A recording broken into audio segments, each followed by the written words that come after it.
On Wednesdays, we wear pink. Well, it's a lie. It's not Wednesday, it's Thursday. And I'm not wearing pink because I want to reference Mean Girls in any way. It's a good movie, but this video is not about Mean Girls. If you've read the title, you know that this video is about me ranking romance book tropes. We all know how the ranking system works. There's like tons of ranking videos out there. I'm making one of them because it's February and I just wanted to make a little something different this time. That's what I'm gonna be doing. Let's just get started, I guess. I have it ready on my laptop. There's really not much to explain. I'll just like talk about a specific trope and like put it in a certain category and then just tell you why it's in that category or whatever. Let's just get started. As you can see, there are like 5 categories for the tropes. You have God tier, which is obviously like number 1. You would always read a romance book which has this trope in it. Then you have love, like, and then there's like like probably like wouldn't make much of a difference to you, and then there's one that says completely avoid. So, and then there are like I think 40-ish tropes here. So let's just pick it up one by one and get to it. The first one is your classic love at first sight. It's really fun in movies, not so much in romance novels. Like I like books that have a lot of build up in it.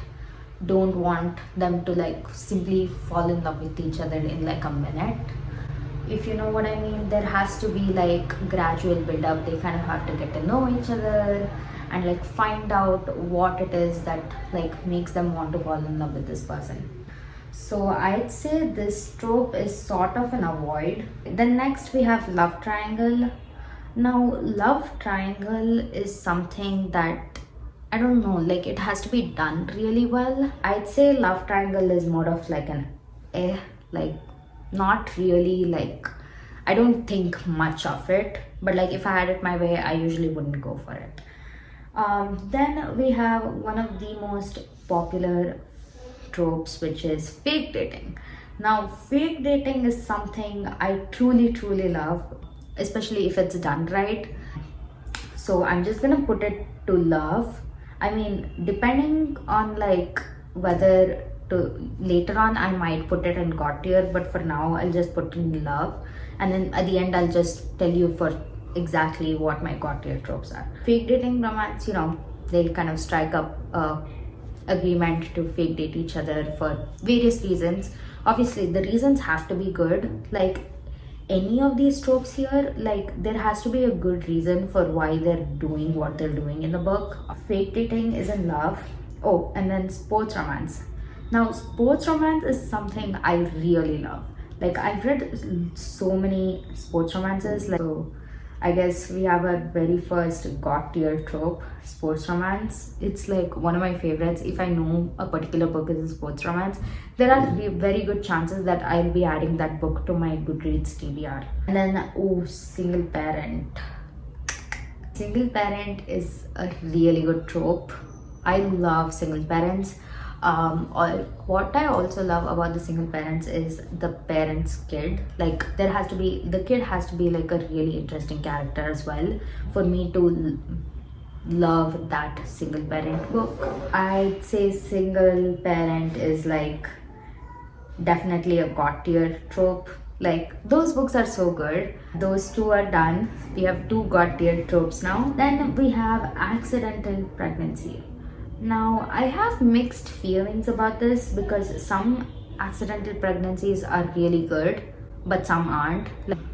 So I'm just gonna put it in the middle for like I like it, but like it doesn't really factor much into like, I don't know, like I don't even know what I'm talking about. It's basically like I don't really mind if that trope is there, but it really depends on the book though, like and the characters.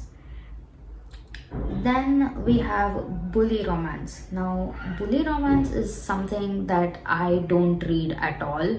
I don't like the books where she kind of is like acting like the victim and just like, oh my god, he's hurting me, whatever. It really depends on the female character. Like, if the guy is doing the bullying, the my rating of the book depends on how well the female character is like responding to it, like if she fights back or if she just takes the abuse.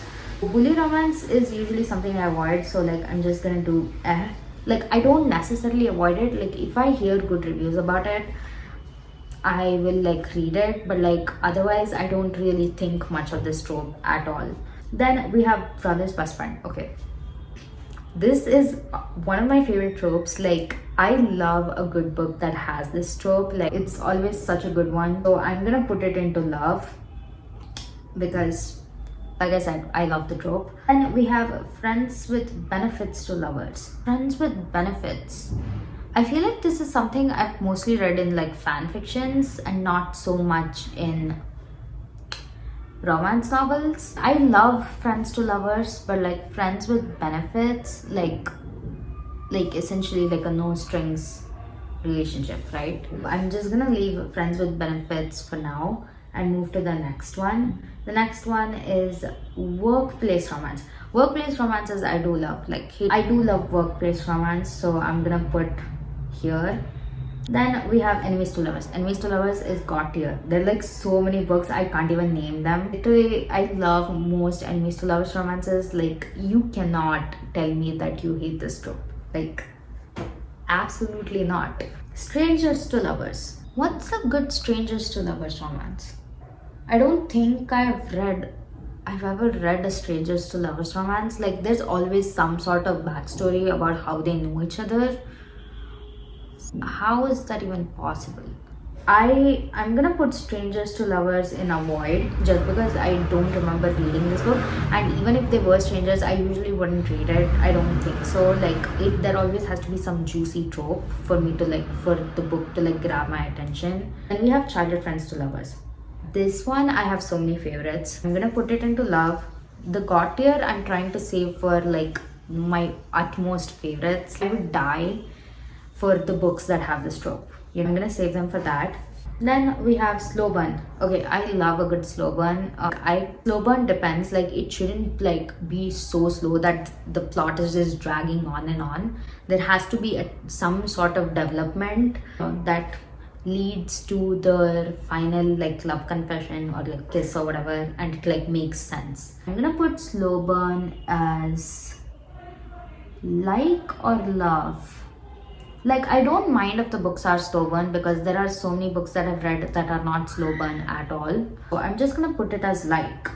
Yeah, that's for slow burn. And then there is friends to enemies to lovers. If we're talking about like betrayal, I guess, and then like they finally hash it out and then fall in love. It's a trope that I don't really read. If you guys know any, you should definitely comment them down below so that I can check them out. For now, I'm just gonna put it in avoid just because I haven't necessarily read a book that has this particular trope. Then we have age gap. Now, I like a good age gap. It makes things very interesting. It's not something I actively go behind. Age gap doesn't necessarily have any impact on me. Like if the trope is there in the book, I'm like, okay, fine. There's nothing really that impacts me about this trope. It's just like a trope that's there, but like doesn't really make a difference to me. It's not like it's kind of, I'm indifferent to it. Then we have One of Us is Famous. I have read a bunch of like celebrity romances or like One of Us is Famous trope. I usually end up reading those kind of books because there is another trope that attracted me to it. I'm just gonna put it in like. I like that element that's added to the books, but like it's not something that I'm actively chasing. Like if I read a blurb of a book and find out one of them is famous, it's not like I'll immediately pick up that book. Like there has to be some other sort of trope, like their enemies or their friends or their fake dating, something like that, to like really make me fall in love with the trope. That's for One of Us is Famous. Then we have the famous I hate everyone in the world but you. This is a really good trope. I love this trope a lot. It's not god tier, but like I do like this. Like when he's like soft towards only her, that is going to go under love. Then we have right person, not enough time. Okay, so this book, here's the thing. I don't pick books with this trope in it, but when I do, I absolutely eat them up. Like I'm like usually sobbing or whatever, and like crying about why this person had to, why the couple didn't like end up together or get their happily ever after. But like I don't also like actively go behind trying to read books with the trope. Right person, not enough time. I'm just gonna put it under like I don't avoid it, but like I also like, okay, maybe I do avoid it a little, but like I also read them and I enjoy them a lot. But like I usually try not to, just because I don't want to be a sobbing mess. So yeah, that's there. And then we have friends to lovers. Friends to lovers is a good one. I'm gonna put it in god tier. I love a good friends to lovers romance. They're the best. Like any sort of friends to lovers romance. Then we have forced proximity. Now, forced proximity is kind of, I feel like, a general trope, like because there are so many other tropes that can kind of depict forced proximity. Like, you know, you have fake dating that's kind of stuck together because they have to date each other. Or, you know, you have workplace romance too, like they're forced to see each other around every day they go to work. So like I feel like forced proximity is just a general term for like most of the tropes. Because obviously all of these tropes are like meant to show you that the characters have to be around each other no matter what. Like this is the reason why they have to be around each other. Hence there is forced proximity between the characters. I'm just gonna put forced proximity under like. Yeah, right in the middle, neither too up or too down. Then we have best friend's brother. This is a good trope too. So I think I'm gonna put best friend's brother in love. Like it's definitely something I enjoy reading a lot.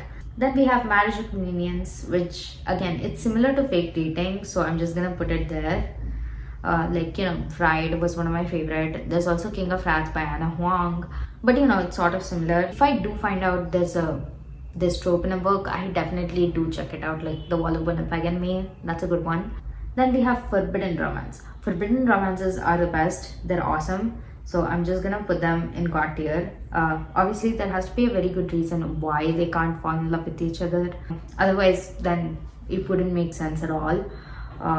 But I do love a forbidden romance. Like the reasons can be anything. Like they work together, which again, workplace romance, whatever. But like if it's forbidden, like if they are forbidden to see each other, kind of like a Romeo Juliet situation, then yeah, sign me up. I'm gonna add that book immediately to my TBR. So forbidden romance is up there with god tier. Then we have arranged marriage. Arranged marriages are not something I read often. Like it's mostly just marriage of convenience.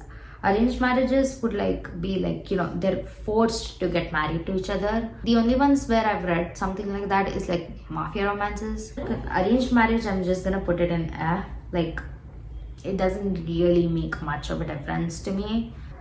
Then we have neighbors. Neighbors is not okay, so neighbors is a good trope. Like it adds a little something to the romance. Like if it happens to be in the book, I enjoy it while it's there.